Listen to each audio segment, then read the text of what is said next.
BRS నాయకులు హరీష్ రావు గారు చాలా పసలేని రసం లేని మాటలు మాట్లాడాడు. వాస్తవాలకు దూరంగా మాట్లాడుతూ ఉన్నాడు. ప్రాజెక్టులు ఏదో మేమే కట్టాము ఎలగబెట్టామనే మాట చెప్తా ఉన్నాడు. అసలు హరీష్ రావు గారు ఫస్ట్ మీకు అంతరం బురద కడుక్కోండి. ఏం ఎలగబెట్టారు? 1,20,000 కోట్లు పోసి కాళేశ్వరం ప్రాజెక్టు కట్టి 1 ఎకరాకు నీరు ఇచ్చిన పాపన పోయినరా మీరు? ప్రాజెక్టు కట్టిన 3 ఏళ్ళకు బీటలు వారుతుందా? కాంట్రాక్టర్ల కోరకు ప్రాజెక్టు కట్టిన పరిస్థితి మీది.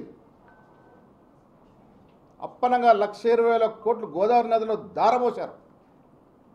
మీరు ఇవాళ ప్రాజెక్టు గురించి మాట్లాడుతున్నారు. నాసి రకం ప్రాజెక్టు కట్టి బడా బడా కాంట్రాక్టర్లు జేబులు నింపి ఇలా బీటలు వారిన ప్రాజెక్టును సరిచేసే కార్యక్రమంలో కాంగ్రెస్ పార్టీ ఉంది. ఇలా 100 సీట్లు వస్తాయని మాట్లాడుతున్నాడు. ఎక్కడ సీట్లు అయినా నీకు బీఫామ్ వస్తుందా? అసలు 4గా చీలిపోతుంది బీఆర్ఎస్ పార్టీ అని వార్తలు వస్తూ ఉంటే ఆ 4గా చీలిపోయిన ఏ బీఆర్ఎస్ పార్టీ బీఫామ్ మీద పోటీ చేస్తావు నాయన నువ్వు? బీజేపీతో మీకున్న చీకటి ఒప్పందం వాస్తవం కాదా? సాక్షాత్తు మీ నాయకురాలు కవితనే చెప్తా ఉంది కదా, బీజేపీతో మా పార్టీలో చాలామంది నాయకులకి సంబంధాలు ఉన్నాయని.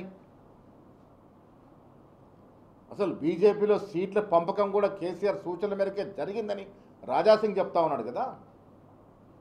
వాటికి జవాబు చెప్పే చేత కాదు మీరు. ఫస్ట్ కవిత అడిగిన ప్రశ్నలకి, కవిత వేసిన ప్రశ్నలకి జవాబు చెప్పండి మీరు. అప్పుడు మాకు క్లారిటీ వస్తుంది. కేసీఆర్కి కిషన్ రెడ్డికి ఉన్న మైత్రి ప్రజలకు తెలియందా? ఎంతోమంది బీజేపీ నాయకులకి బీఆర్ఎస్ నాయకుల నుంచి ముడుపులు ముట్టినాయని రాజాసింగ్ చెప్తా ఉన్నాడు కదా. వాటికి జవాబు చెప్పాల్సిన బాధ్యత కిషన్ రెడ్డికి, బండి సంజయ్కి లేదా? ఈటల రాజేందర్కి లేదా?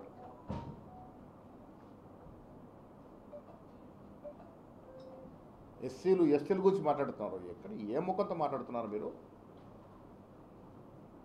ఒక ఎస్సీ డిప్యూటీ సీఎం ఇస్తే అర్ధరాత్రి తరమేసిన మీరు ఎస్సీల గురించి మాట్లాడుతూ ఉన్నారు. 10 ఏళ్ళు మెస్ ఛార్జ్ రూపాయి పెంచని మీరు, కాస్మెటిక్ ఛార్జ్ రూపాయి పెంచని మీరు ఇలా ఎస్సీ ఎస్టీల గురించి మాట్లాడుతున్నారు. మా ప్రభుత్వం రేవంత్ రెడ్డి గారి నేతృత్వంలో 200% పెంచాం మెస్ ఛార్జీలు, కాస్మెటిక్ ఛార్జీలు. ఎస్సీ పాఠశాలలు, గురుకులాల పరిస్థితి ఎంత అధ్వానంగా ఉండనో, ప్రభుత్వ ఆసుపత్రుల పరిస్థితి ఎంత అధ్వానంగా ఉండనో ప్రజలు ఇంకా మర్చిపోలే.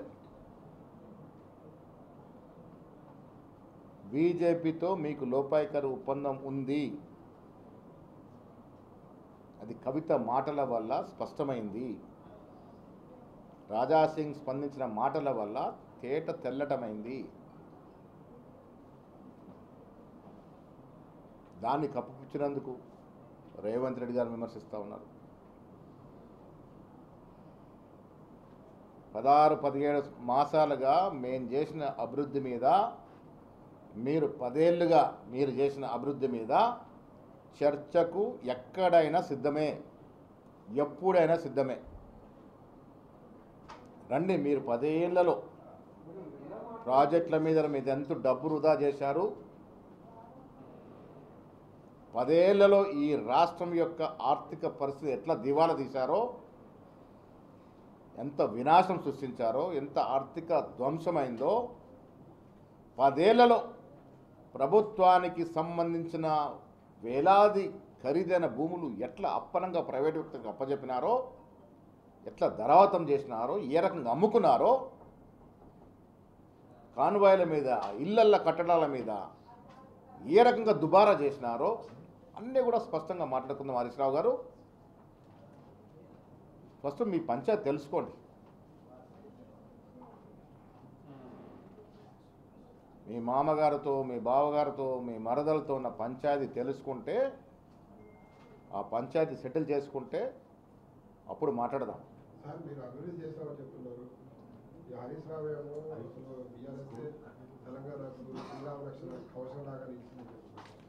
ఓ కంచె చేను మేసినట్టుగా వాస్తవంగా 2014లో కేసీఆర్ను ఒక ఉద్యమ నాయకుడిగా ఆదరించి అధికారులకు తీసుకొస్తే కాపలా కుక్కలాగా నిజంగానే ఆయన అన్నమాట ప్రకారం ఉంటాడేమో అనుకుంటే కంచె చేను మేసినట్టుగా తెలంగాణ రాష్ట్రం ఆనాటి నిజాం నుంచి ఇప్పటి వరకు కూడబెట్టినటువంటి ప్రభుత్వ ఆస్తుల ధ్వంసం కాలేదా?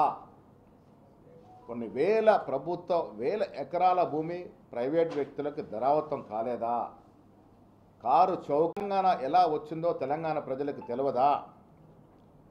మీకున్న 2 పార్లమెంట్ సీట్లతో తెలంగాణ వచ్చిందా? ఇది కాంగ్రెస్ పార్లమెంట్ సభ్యులు కదా. ఆనాడు పొన్నం ప్రభాకర్ గారు, రాజయ్య గారు, సుఖేందర్ రెడ్డి గారు, మధు యాష్కి గారు, బలరాం నాయక్ గారు మా పార్లమెంట్ సభ్యులు కదా పోరాడింది. మా పార్లమెంట్ సభ్యుల వల్ల, సోనియా గాంధీ గారి ఆదేశం వల్ల, ఆవిడ కోరిక వల్ల యావత్ దేశంలో పార్లమెంట్ సభ్యుల్ని క్రోడీకరించి తెలంగాణ తెచ్చుకున్నది వాస్తవం కాదా? కేసీఆర్ ఇంకొక సభ్యురాలతో తెలంగాణ వచ్చిందా? పునః వచ్చిన తెలంగాణ ఏం వెలగబెట్టారు మీరు? 10 ఏళ్లుగా మీ చేతుల్లో ప్రభుత్వం ఉంటే ప్రాజెక్టులు నాసిరకం కట్టారు, ప్రైవేటు భూములు లాక్కున్నారు, ప్రభుత్వ భూములు అమ్మేశారు,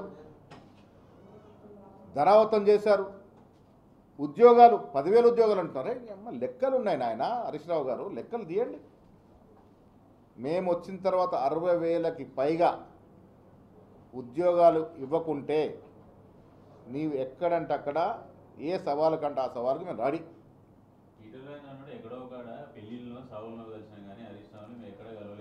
నేను మళ్ళీ చెబుతా ఉన్నాను, మాకు పక్కా సమాచారం ఉంది కాబట్టి నేను మాట్లాడాను. మహేష్ కుమార్ గౌడ్ అనేవాడు ఆషామాషిగా మాట్లాడాడు, అడ్డంతిగా మాట్లాడు, నీచమైన భాష వాడను. నాకు సమాచారం ఉంది కాబట్టి చెప్పాను. నేను ఈటెల రాజేందర్ గారిని అడుగుతా ఉన్నాను, ఆర్థిక మంత్రిగా మీకు భాగస్వామ్యం ఉంది కదా, కాళేశ్వరం ప్రాజెక్టులో అవినీతి జరిగిందని మీరు ఇవాళ ఏదైతే పార్టీలో పార్లమెంట్ సభ్యుడిగా ఉన్నారో ఆ పార్టీ అధ్యక్షుడు నడ్డా గారు హైదరాబాద్కి పలుసార్లు వచ్చి కాళేశ్వరం ప్రాజెక్టు కేసీఆర్ కుటుంబానికి ఒక ఏటీఎం లాగా మారింది, ఎప్పుడంటే అప్పుడు డబ్బులు ఇచ్చే ధనాగారంగా మారింది అని అనలేదా? అమిత్ షా కాళేశ్వరం గురించి మాట్లాడుతుంది కేసీఆర్కి ఇంటి ప్రాజెక్ట్ లాగా అయిపోయింది, ఎప్పుడంటే డబ్బులు వస్తున్నాయి అనలేదా? ఇది వాస్తవమా కాదా? ఇవాళ మీరు సాక్ష్యం ఇచ్చే ముందు కమిషన్ ముందు ఆ వాస్తవాలు చెప్పుతారా?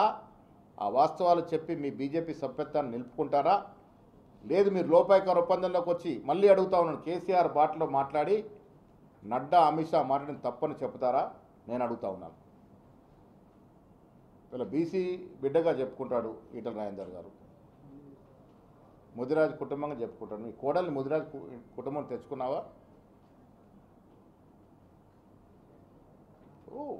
మేము ఈటెల రాజేందర్ గారిని ఒక సీనియర్ రాజకీయవేత్తగా డెఫినెట్గా గౌరవిస్తాం. ఆ గౌరవం ఉంది కాబట్టి కాళేశ్వరం ప్రాజెక్టు మీద మీరు ఒక స్పష్టత ఇవ్వాలని అడుగుతా ఉన్నాను. మాకు సమాచారం ఉంది కాబట్టి నేను మాట్లాడినాను.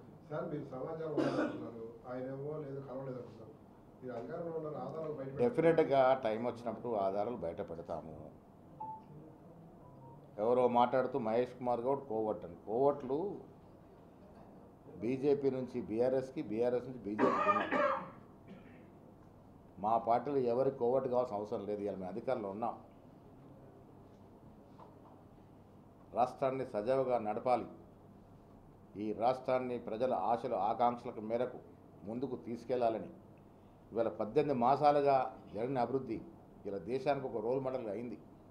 ఇలా సోషల్ జస్టిస్లో 10 ఏళ్ళు కేసీఆర్ అధికారుల నుండి ఎస్సీ, ఎస్టీ, బీసీ మైనార్టీలంతా అనగదొక్కితే ఇలా మేము కుల సర్వే జరిపి ఇలా మేము 42% రిజర్వేషన్ లోకల్ బాడీలో, ఎడ్యుకేషన్లో, ఎంప్లాయ్మెంట్లో ఓబీసీలకు ఇచ్చి ఇవాళ మేము ఎస్సీ వర్గీకరణ కట్టుబడి ఉండి ఎస్సీ వర్గీకరణ ఇక్కడ సక్సెస్ఫుల్గా చేసి ఇలా ప్రజల ముందు నిలబడ్డాం. ఎస్ మేము తెలంగాణ వాళ్ళము ఇలా దేశానికి రోల్ మోడల్ అని. 10 ఏళ్లలో కేటీఆర్ అంత గొప్పలు చెప్పుకుంటాడు కదా. కేటీఆర్ 10 ఏళ్లలో ఒక 10,000 కోట్లు విదేశీ పెట్టుబడి తేలేకపోయినాడు. ఇలా మా ప్రభుత్వం వచ్చిన తర్వాత రేవంత్ రెడ్డి గారు, శ్రీధర్ బాబు గారు 2 మార్లు వెళ్ళి 1,75,000 కోట్ల విదేశీ రుణం తెచ్చారు. ఇది గొప్పతనం కాదా? వీటి గురించి మాట్లాడరు.